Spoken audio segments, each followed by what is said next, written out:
So today we are discussing about the new rules of 2023, that is the e-waste management amendment rule 2023. Okay, ये नया rules आया है E waste management का। तो हम देखेंगे ये ई वेस्ट मैनेजमेंट अमेंडमेंट रूल्स 2023 में क्या क्या हुआ, इसको पावर कहाँ से मिलता है, इसको कौन मैनेज करता है। ओके, तो फर्स्ट ऑफ ऑल हम देखेंगे ई वेस्ट मैनेजमेंट अमेंडमेंट रूल्स 2023। तो जो ई वेस्ट का प्रोविज़न है हमारे इंडिया में, इसको पावर कहाँ से मिलता है। ओके, जो भी पॉइंट मैं आपको बताऊंगा उसके नीचे मैं अंडरलाइन कर दूंगा। ओके, तो इसको पावर मिलता है ई पी ए 1986। ठीक है, कहाँ से, ई पी ए 1986। तो जस्ट क्वेश्चन आया कि ई वेस्ट मैनेजमेंट हमारे इंडिया में जो भी है उसको पावर कहाँ से मिलता है, तो E P A act 1986, environment protection act 1986। Okay, first point. Second, अब इसमें नया रूल्स क्या है, तो इसमें रूल्स ये है कि इसमें दो सब्सटेंस को ऐड किया गया, इसमें दो सब्सटेंस को ऐड किया गया इस नए रूल में। अब दो सब्सटेंस को कहाँ ऐड किया गया, तो schedule 2 of the E waste rules 2022। तो अब हमें ये पढ़ना पड़ेगा कि ये ई वेस्ट रूल्स 2022 है क्या। तो पहले हम देख लेते हैं ये दो सब्सटेंस को ऐड क्या क्या, कौन से दो सब्सटेंस है। तो फर्स्ट ऑफ ऑल है C D and P B. C D means cadmium, P B means lead. और ये किस में, सोलर डिवाइसेस। तो जो भी मैन्युफैक्चरर प्रोड्यूसर है, सोलर डिवाइस को मैन्युफैक्चर कर रहा है, सेल्स को मैन्युफैक्चर कर रहा है, अब वो इन दो सब्सटेंस का यूज़ कर सकता है, cadmium and lead. Second one, lead. Okay, PB कहाँ पे, मेडिकल डिवाइसेस पे, जो हॉस्पिटल्स मेडिकल्स में डिवाइसेस यूज़ होते हैं ना, उसमें लीड का वो यूज़ कर सकता है मैन्युफैक्चरर। एक्सेप्शन दिया है, एक्सेप्शन क्या है, तो इम्प्लांटेड एंड इन्फेक्टेड प्रोडक्ट में ये यूज़ नहीं किया जाएगा। ठीक है, तो एक्सेप्शन में आप बस दो वर्ड ध्यान रखना कि इम्प्लांटेड एंड इन्फेक्टेड प्रोडक्ट में यूज़ नहीं किया जाएगा ये लीड। देन अब हमने पढ़ा था ना कि ई वेस्ट रूल्स 2022 में इसको ऐड किया गया है। तो अब ये ई वेस्ट रूल 2022 है क्या, ये देख लेते हैं। देखो, ई वेस्ट रूल 2022, ओके, ये क्या था। तो इसमें इंडिविजुअल और एंटिटी, जो भी इंडिविजुअल्स और एंटिटी मैन्युफैक्चरिंग या प्रोड्यूस करेगा किस चीज़ का, सोलर पैनल या डिवाइसेस या सेल्स, कोई भी solar panel, solar devices, solar cells, किसी भी चीज़ का मैन्युफैक्चरिंग वो करेगा मैन्युफैक्चरर, तो उसको कंपलसरी है कि वो रजिस्टर करे किसमें, सीपीसीबी पोर्टल में। ओके, सीपीसीबी पोर्टल में वो रजिस्टर करे। अब सीपीसीबी पोर्टल क्या है, तो सेंट्रल पॉल्यूशन कंट्रोल बोर्ड में उसको रजिस्टर करना मैंडेटरी है।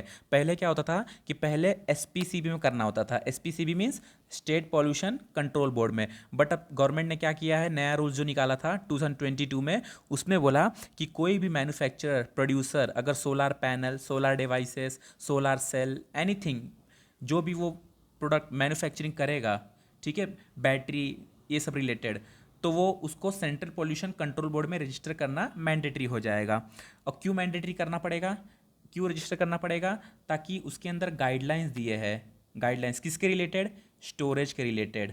ठीक है, तो जो भी वो प्रोड्यूस करेगा, मैन्युफैक्चर करेगा, तो उस जब उसको स्टोरेज का, जब उसको स्टोर करने जाएगा तो उसको उस गाइडलाइन को फॉलो करना पड़ेगा। और ये कब तक, टिल 2035 तक। ओके, टिल 2035 तक। ये था ई वेस्ट रूल 2022। तो इसी में ये जो अभी हमने पढ़ा ना, सोलर डिवाइसेस, ये सोलर सेल, इसी में दो सब्सटेंस को ऐड कर दिया गया है। एक क्या था, कैडमियम, और एक क्या था, लीड। ओके, इन दो सब्सटेंस को ऐड कर दिया गया है, cadmium and lead. Okay, then एक टर्म हम पढ़ते हैं, ये टर्म है ई वेस्ट रूल, एक मिनट, हाँ, E waste rule 2011। Okay, sorry, एक टर्म हम पढ़ते हैं extended producer responsibility. Okay, extended producer responsibility हम शॉर्ट फॉर्म में पढ़ते हैं ना, ई पी आर। एनवायरनमेंट में बहुत जगह आता है E P R, extended producer responsibility. तो ये क्या है, देखिए, जब ई वेस्ट रूल्स 2011 लाया गया था ना, 2011 में जब ई वेस्ट रूल आया था, तो फर्स्ट टाइम इसको इंट्रोड्यूस किया गया था, ई पी आर को। ओके, तो अगर पूछ दे कि एक्सटेंडेड प्रोड्यूसर रिस्पॉन्सिबिलिटी जो है वो कौन से रूल्स के थ्रू आया था, तो ई वेस्ट रूल 2011 के थ्रू इसको इंट्रोड्यूस किया गया था। ओके, तो ये कौन से प्रिंसिपल बेस है, तो बेस्ड ऑन पॉल्यूटर पे प्रिंसिपल। अब ये क्या है, पॉल्यूटर प्रिंसिपल मीन्स जो पॉल्यूट करेगा वो पे करेगा। सिंपली जो मैन्युफैक्चरर है या जो प्रोड्यूसर है, जो प्रोड्यूस कर रहे हैं solar devices, battery, cells, circuits, chips, anything electrically, ठीक है, तो वो जब साइकिल में आ जाता है तो जो मैन्युफैक्चर करेगा उसी को कलेक्ट करके, सिग्रीगेट करके, रिसाइकल करके रीयूज़ में लाना है, ठीक है। जो प्रोड्यूस करेगा उसका ये जिम्मेदारी बनता है, इसी के लिए पॉल्यूटर पे प्रिंसिपल है, ठीक है।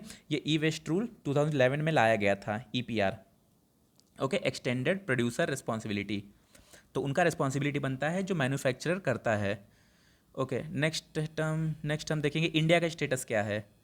तो इंडिया का स्टेटस हम देखेंगे क्या है। तो फर्स्ट ऑफ ऑल 22% हमारे इंडिया में, सॉरी, हाँ, 22% हमारे इंडिया में जितना भी 100% मान लो, एज्यूम कर लो कि ई वेस्ट प्रोड्यूस होता है इंडिया में पर ईयर, तो उसमें से खाली 22% हम कलेक्ट करके रिसाइकल कर पाते हैं, बाकी 78% नहीं हो पाता है, ठीक है। ये पहला है first. Second, third largest, India is the world third largest generator of E waste. तो फर्स्ट और सेकेंड कौन है? तो first USA, second is China, ठीक है, और थर्ड पे इंडिया।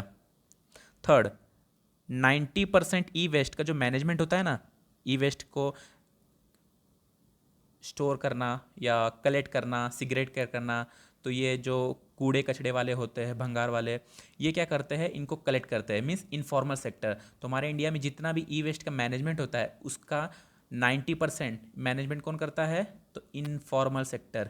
और ये एक इंडिया के लिए इशू है। क्यों इशू है? क्योंकि इनफॉर्मल सेक्टर को ना ही कोई स्पेसिफिक स्कीम्स, पॉलिसीज़, हेल्थ के लिए कोई सब्सिडीज़ या उनके प्रोडक्शन के लिए एनीथिंग, कोई मतलब कंफर्मेशन नहीं रहता है। ये इनफॉर्मल सेक्टर है ना, इसके लिए। तो ये एक इंडिया के लिए इशू है। अच्छा, और क्या क्या इशू है? हेल्थ हज़ार्ड, उसमें बहुत सारे केमिकल्स होते हैं, जैसे कि cadmium, lead, Mercury, beryllium, chromium, ये सब केमिकल्स है। ये सब केमिकल्स हेल्थ के लिए अच्छा नहीं है। सेकंड, लैक ऑफ इंफ्रास्ट्रक्चर, हमारे पास स्टोर करने के लिए उतना ज़्यादा कुछ फैसिलिटी वगैरह है नहीं। देन चाइल्ड लेबर, आप देखोगे जहाँ, एक मिनट, बहुत सारे एरिया में इनफॉर्मल सेक्टर में चाइल्ड्स, गर्ल्स और छोटे छोटे बच्चे कलेक्ट करते रहते हैं चिप्स वगैरह, इलेक्ट्रॉनिक्स डिवाइसेस, उसमें सर्किट निकाल के सेलिंग करने के लिए, भंगार में बेचने के लिए, ठीक है। रीज़न क्या है? हमारे पास इंफ्रास्ट्रक्चर नहीं है, तो इसके लिए चाइल्ड लेबर बढ़ रहा है, ठीक है। Third, fourth one is lack of private partnership, इसमें प्राइवेट पार्टनरशिप का इंटरफेयर नहीं है, नहीं तो और कुछ शायद से इंप्रूवमेंट देखने मिल जाता। ओके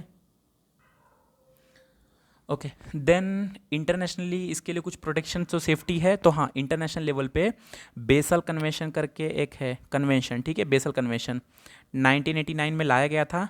और फोर्स में कब आया था? तो 1992, ये ध्यान रखना, ठीक है। 1989 में लाया गया था, और फोर्स में कब आया? तो 1992 में आया। अब ये क्या है? तो trans boundary movement of the hazardous waste. इसका मतलब कि कोई भी एक कंट्री, मान लो USA, एक कोई तो केस था जिसमें USA या UK, वो कंट्री अपने वेस्ट को, इलेक्ट्रॉनिक वेस्ट को, ख़राब लैपटॉप्स, कंप्यूटर्स, उनको सेल कर देता है साउथ अफ्रीका को, पुअर कंट्री जो होती है ना, उनके यहाँ वो ऐसा मतलब एक्सपोर्ट कर देते हैं अच्छा प्रोडक्ट बोल के। फिर वो जब वहाँ लेके जाते, ओपन करते हैं, तो वो सभी ख़राब लैपटॉप उनको मिलता है। तो इस टाइप का ट्रांस बाउंड्री मूवमेंट को रोकने के लिए बेसल कन्वेंशन लाया गया था कि कोई भी कंट्री, एक कंट्री दूसरे कंट्री के अंदर टेरिटरी बाउंड्री में अपना इलेक्ट्रॉनिक वेस्ट डंप ना करे, क्योंकि अगर वो अपने इधर करेंगे तो उनका ओशन, जो आसपास का ओशन से, वो ख़राब होएगा, फिशिंग इंडस्ट्री लॉस होएगा, और बहुत सारे इन्वायरमेंटल इम्पैक्ट उनको मतलब झेलना पड़ेगा। इसके लिए वो क्या करते हैं? दूसरे कंट्री की इधर ये सब काम करते हैं। तो इसी को रोकने के लिए बेसल कन्वेंशन को लाया गया था। तो ध्यान रखना, जब भी हजार्डस वेस्ट के रिलेटेड अगर कोई कन्वेंशन आ जाए कि हमारे इंटरनेशनल लेवल पे कोई कन्वेंशन है या कोई प्रोटोकॉल है, तो हाँ, हजार्डस वेस्ट के लिए एक बेसल कन्वेंशन है जो कि इंटरनेशनल लेवल पे है।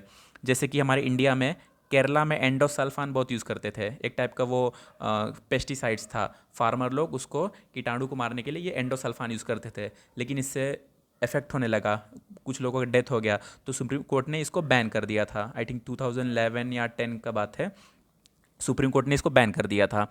Okay, then POP, dirty dozen, इसको ही बैन कर दिया गया है। डर्टी डजन मीन्स 12 ऐसे केमिकल्स, फर्टिलाइजर, पेस्टिसाइड से जिनको बैन कर दिया गया है इस बेसल कन्वेंशन के थ्रू। POP का full form persistent organic pollutant, ये भी एक टाइप का केमिकल्स है। DDT, ये भी फर्टिलाइजर केमिकल्स, फार्मिंग एग्रीकल्चर में यूज़ होता है, ठीक है। तो ऐसे बहुत कुछ है जिनको बेसल कन्वेंशन ने बैन करके रखा है इंडिया में। इंडिया में न्यूज़ में 2 केमिकल्स और है, मैं आपको नेक्स्ट वीडियो में बता दूंगा कि इनको भी इंडिया में बात चल रहा है बैन करने के लिए, ओके। तो ये था हमारा ई वेस्ट मैनेजमेंट अमेंडमेंट रूल 2023, ठीक है। तो एक बार आप इस नोट्स को रीड कर लेना और कुछ डाउट होगा तो आप कमेंट बॉक्स में पूछ लीजिएगा, ओके। Thank you.